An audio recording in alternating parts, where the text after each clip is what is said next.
Hey, what's going on, guys? So I'm back. I bought that Hobart yesterday, or actually, my wife bought it for me for Christmas. It's the Hobart Handler 210 MVP. It's an awesome welder. It's got a lot of really cool features on it, and that is my old Chicago Electric welding Harbor Freight 220 volt 170 amp welder. As soon as I posted up, I had a couple people private message me and send me little messages. Hey, man, I'm looking at welders. You built your Jeep with that Harbor Freight welder. Dude, I don't recommend it at all. That's what I've told everybody. And not because I have a new fancy welder, because I spent 3.5 years, 4 years with that Chicago Electric welder fighting it the entire time. Problems with it are the leads are really short, first of all. So the power cord lead short. The gun lead is about 6 foot, and the ground is about 6 foot. It has a really cheap, no power clamp. So like I would have to tack weld this to places that I was welding on the Jeep, and just really that part sucks. The gas system on it looks really cheap. I'm sure you can run gas on them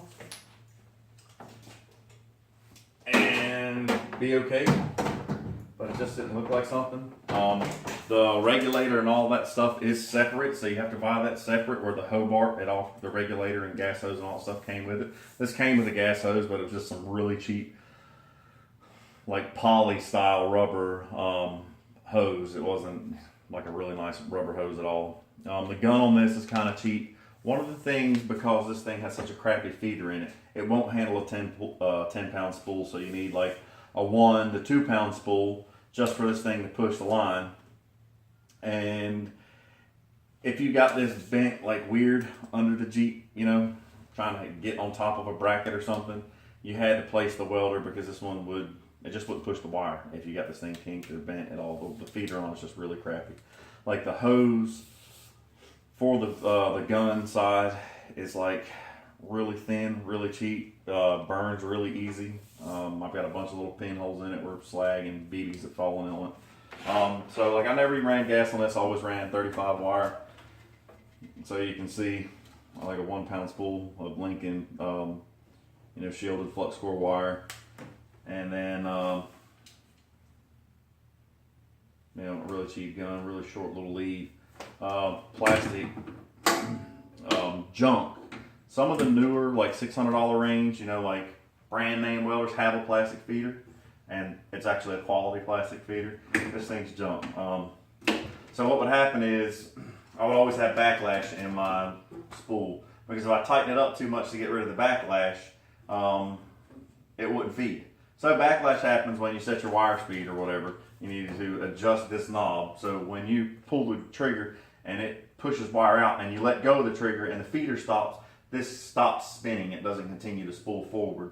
Well, because this feeder being so weak, I had to leave this loose, so it always generated backlash. So when I would start my next bead, I'd have to wait on it. It was just a constant fight. Will it work? Will it get hot? I don't know if it pushes the actual 170 amps, but it'll burn a hole through a 3/8 bracket. It gets hot enough to weld stuff. Does it allow you to make really nice, pretty passes? No. I can make decent passes with this tops. I got my last job had a really nice Millermatic 252, and I could almost get behind that thing with my eyes closed and stack dimes. It was just, there is a difference in the welder. A lot of it is the guy behind the gun, but there is a lot of it that has to do with a really nice setup welder. And no matter what you did with this 220 volt Harbor Freight welder, you just didn't have it. So there's not very much options on your power. So power wise, I've got a minimum selection with a 1 and a 2, which one would be like minimum 1 is the smallest, minimum 2 is like a little bit more, and then you got max power, and then 1 and 2. So pretty much just 4 settings on your voltage. And then you had an infinite whatever speed adjuster. Duty cycles on this, if you made several long passes back to back, it was going to shut down. And by several, I mean 3. So you were constantly having to wait for the machine to catch back up. And It was a pain, and guys, this is one of those things I was stubborn on, and I did it. And I built probably 85% of my Jeep, no joke, with this welder. Used flux core, burned up some wire cups, and used up some wire brushes, anti-splatter, and all that other stuff. So, this welder, if you need it for like, if you need to weld something like once a year or twice a year, and you need it to be strong enough to push 220 volts. This would probably be okay to stick on a bench somewhere. But having it on a cart, rolling it around the garage, it's not really, I wouldn't advise purchasing that welder. And I'm not saying that again because I just bought or just received a really nice welder. I'm saying that being real with you because I've been welding with this one for a few years now. So that was off the news. So the Hobart's got tons of really cool features. First of all, it is the 210 MVP, which means it's a multiple voltage. So like it'll run off of 220, and then you unscrew, pull this plug off, and for a 110 outlet plug on it, and it'll run off of it'll run up to 140 amps on 110 wall voltage, where the 230 volts will go up to 210 amps, and all you're doing is just swapping out the plug, just that easy. And the welder switches automatically inside, which is a cool feature. It comes with 10-foot leads versus that Harbor Freight had 6-foot leads. The grounding clamp on this one is so much stronger, so much heavier duty, which is nice. The Harbor Freight one sucked, and this one's a lot longer. The leads, like I said, are 4 feet longer. I've got 7 selections on voltage, and then, again, infinite wire speed adjustment. And then it has the ability to run their aluminum spool gun, which is really cool. It comes with your regulator and all that stuff, so that's money you don't have to spend later. Has a really nice rubber hose versus that really cheap, like little poly hose that they sent with the Harbor Freight one. Came with a little metal gauge. I mean, I can look at metal and tell you the thicknesses, but if you don't, it's just, I think, just a nice little cool add-in they throw on the box. But God, I can't talk. The handle on the Hobart is a lot nicer. The gun itself is a whole lot nicer. The hose for it is like solid. The other one's like hollow, thin. And I believe this one's just going to be a lot more resilient in that department. Has a really nice, full, thick manual that not only has, setup stuff, but it has good information just about welding in general. For you guys that are like myself that normally are like, I don't need to look at a manual, I'm a smart mechanic guy. Take time away from Facebook and read your welder's manual, because somebody will come up here to the house and go, hey man, did you know this thing did that? And I'll be like, no, I didn't. And I'll look in the manual and it's in the manual. So, spend time, read a little bit about your tools and equipment that you buy on anything, but a welder especially. Really cool welder. I'm really proud of this one. I think if you're buying a welder just to build Jeeps like at your house, or if you're building a project at the house, is perfect. Or if you have a Jeep shop, this one will probably get you by. If you're building stuff like on a commercial grade, like our guys at Crawler Concepts are constantly burning up, them jokers, weld.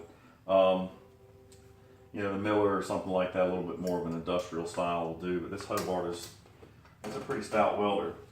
So I showed you earlier, this one's got a metal feeding system. It has a big, heavy-duty, nice spool. So setting the spool up for anti-backlash will be really nice. It has a switch inside. So like if I do buy the aluminum spool gun, I just plug it in right here, and then I flip the switch and it's ready to go. So when I flip to aluminum, the knob for speed now controls the spool gun, which is cool. Really convenient. And, it's, of course, all welders, most welders are going to be set, like this one will run flux core, so it's default. It's the polarity on the hookup are set to run for flux core wire, so I need to reverse the polarity for the feeder to run gas, which is cool. And then it's got a really in-depth chart. Like that Harbor Freight was just like a little cheap plastic sticker across the top, really didn't have a whole lot. This one has so much information. Follow these charts, they actually get you pretty close, especially for you beginner welders that really don't know. Some of the guys out there, some of the gurus that are involved in Jeeps on Tons and stuff, they can look at a piece of welder, go walk over a piece of steel or a bracket, walk over to their machine, set it up, and just go with it. But for you guys that are learning, these charts that are most of the time they're inside the lid, they're actually a really good starting point, and sometimes they're spot on. You may have to make a few more adjustments from there, but it's a really good place to get you started. It tells you thickness of metal, what voltage you need to be set at, what wire speed you should start at, what thickness of wire you're running, and all this, that, and another. But really cool. Follow those charts. This welder, it's 1,000 times more the welder of that one, and it was $600 more. And Hobart actually has people that service and work on these. That Chinese Harbor Freight one, you buy the replacement warranty. If you don't, you got to go buy another $200 welder. There's no taking it to somebody and having them fix it, unless they're just like a really good electrician and he thinks he may be able to somehow call some dude in China and get parts for that thing. I'll be able to run 10-pound spools on this. I did buy a gas bottle. I just bought an 80 that I did, the 75-25 mix. And that's probably enough. If I need another one, I'll get a bigger one, but I think an 80 is probably going to be plenty for me for the amount of welding that I do. So I'll set this up on a card, get it nice and neat and pretty, but there is a huge difference. You're not just buying, with a lot of stuff, a lot of guys buy tools, like wrenches and stuff, and they buy brand names. Welders, there is a huge difference in the actual quality of buying the name versus, the cheap Harbor Freight one. Like I said, that thing will get hot and it will melt stuff together. It will fuse stuff, but it's a pain in the butt to do it. Where this one is going to be a Cadillac. So for most of you guys that are looking to build 1-tons that have welding experience, but you need a new welder to do this job, really look hard at Hobart welders. They're really nice. I think Hobart and Miller are owned by the same parent company, so they share some similarities. And from the reviews that I read, other than weight differences and stuff like that, what separates this welder from like the Miller 211 or some of like the newer ones that are all digital like ESOB and stuff like that is the voltage selector on them. This has 7 actual tabs, or pop, pop, pop, pop, pop, different 7 designated voltage settings, where the some of the newer ones that are all digital that are going to take you $400 or $500 more are they have a continuous or an infinite voltage selector, kind of like your speed selector, which I think is really nice if you're doing this stuff for a living and you're welding all different kinds of stuff. But just welding axle brackets and your basic hobby welder, farm kind of welder, the selectors are still perfect. That's all the welder I'm going to need. So I saved $400 that I can throw back in parts on my Jeep, but I also got a really nice welder that I think is going to help me out with future build plans with this Jeep. But anyway, guys, check out Hobart or Lincoln or Miller or whatever. Don't even waste your time looking at the Harbor Freight welders. They're garbage. It's all right if you want to buy like a 110 Harbor Freight welder to throw in your truck, your toolbox, so you can go somewhere and keep a roll of flux core in it. It's to keep as like a last minute ditch wheeling thing. You can go up there and get one for less than $100. But now that I have this Miller 210, I can unplug that. That Hobart 210, I can unplug the 230 plug and put a 110 plug on it, and I can weld from 110 power, which is a big reason I bought that welder. Anyway, guys, thanks for your time. I hope this helps, and that's a little bit more in-depth between the two. I got some questions to ask and why I went that way and why you should not buy the Harbor Freight welder. Save up your money. Check out Craigslist, check out eBay and stuff like that, but I've seen some really good deals on some really nice quality welders on Craigslist and stuff. And I think that's I probably could have found like a Miller 252 on Craigslist somewhere eventually for a really good deal, but I got tired of waiting, and this is all I need. So I'm happy with this. But check out those other places. You don't have to go straight to the store and buy one. But thanks a lot, guys. I appreciate your time.